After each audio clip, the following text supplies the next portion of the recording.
Compañeros, vamos a presentar la actividad número 2 de Teoría de la Literatura, correspondiente a la unidad 3, que es Formalismo ruso y Estructuralismo checo.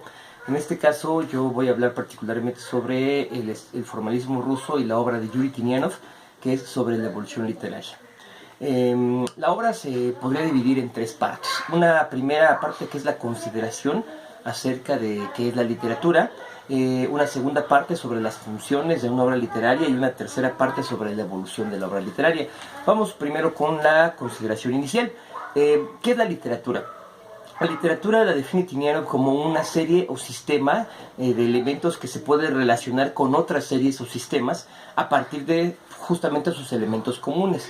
Esta relación condiciona el funcionamiento de una obra literaria. Para resumirlo en una sola frase, la literatura es un sistema. En la segunda parte habla justamente de las funciones de esta obra literaria y responde a la pregunta: ¿cómo interactúan las series o sistemas literarios?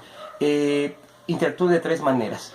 Tienen una función constructiva, que es cómo se relacionan los elementos internos de una serie o sistema, un tejido interno de elementos.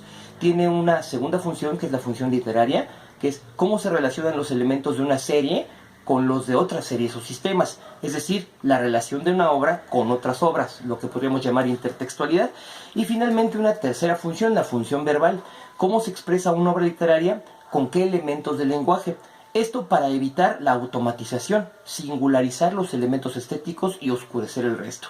Aquí me tengo que remitir a la lectura anterior, la lectura de Shklovsky, donde en el arte como artificio, en donde nos menciona que justamente el objeto de la literatura es retratar los objetos o las cosas de la realidad como visión, no como relación directa con la realidad. Esto es, oscurecer aquello que no sea estético y resaltar o singularizar aquellos elementos estéticos que le den a la literatura justamente su función estética, su carácter estético, la búsqueda de la belleza. ¿Cómo se hace esto? Narrando o contando los elementos estéticos a través de figuras retóricas, a través de metáforas, es decir, describiéndolos ampliamente y no utilizando el lenguaje cotidiano, porque el lenguaje cotidiano automatiza. Y la automatización es el primer obstáculo hacia la función estética de la literatura.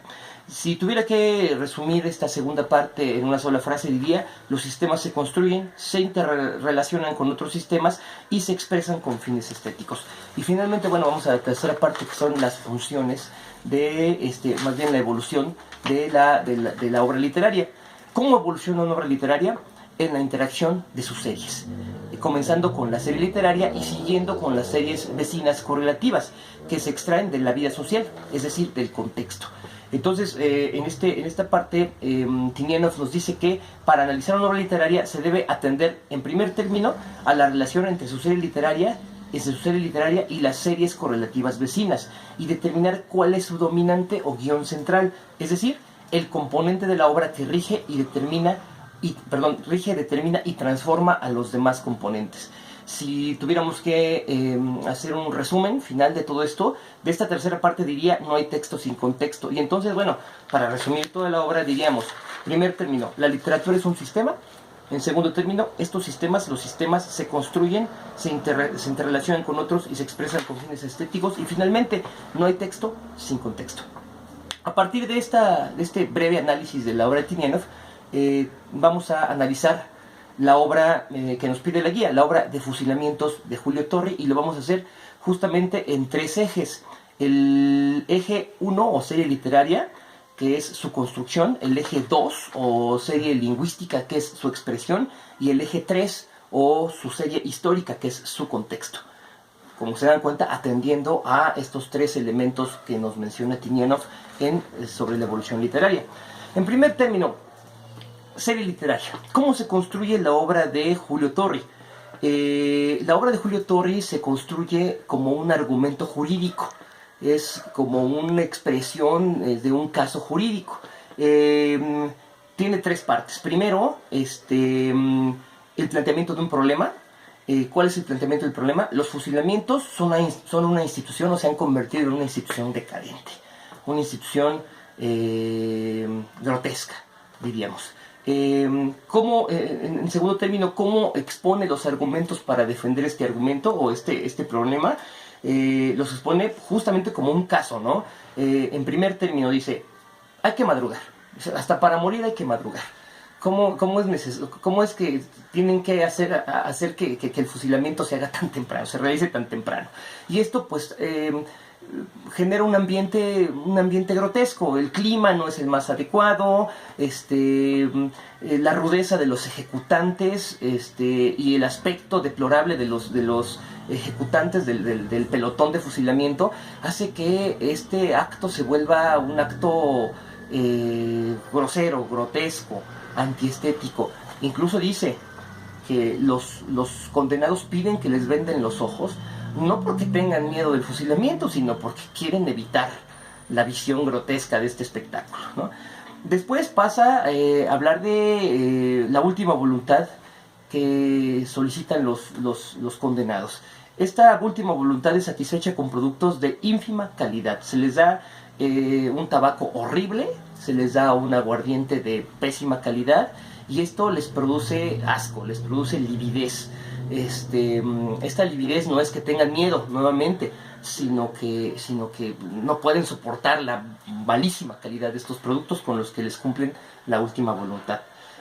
Además, el público es decadente, es grosero, de baja condición, y entonces esto resta seriedad al acto, le resta elementos heroicos, épicos, y le aporta elementos grotescos, populares, cotidianos, ¿no? Además, hay una carencia de buena cobertura periodística sobre el hecho. ¿Qué significa esto? Que los periódicos mandan como periodistas a gente que se especializa en deportes, que se especializa en espectáculos, y esto nuevamente le resta seriedad al acto, se convierte en un espectáculo grotesco para la chusma, para la gente de baja condición. En conclusión, después de todos estos elementos, si el gobierno pretende evitar las evasiones de los condenados, hay que proporcionar un escenario digno para el fusilamiento. Y ese escenario digno tiene que ser un escenario estético, un escenario de calidad. Esto sería la construcción literaria de la obra de Fusilamientos de Julio Torri. Pasemos a la interrelación de esta serie literaria con la serie lingüística.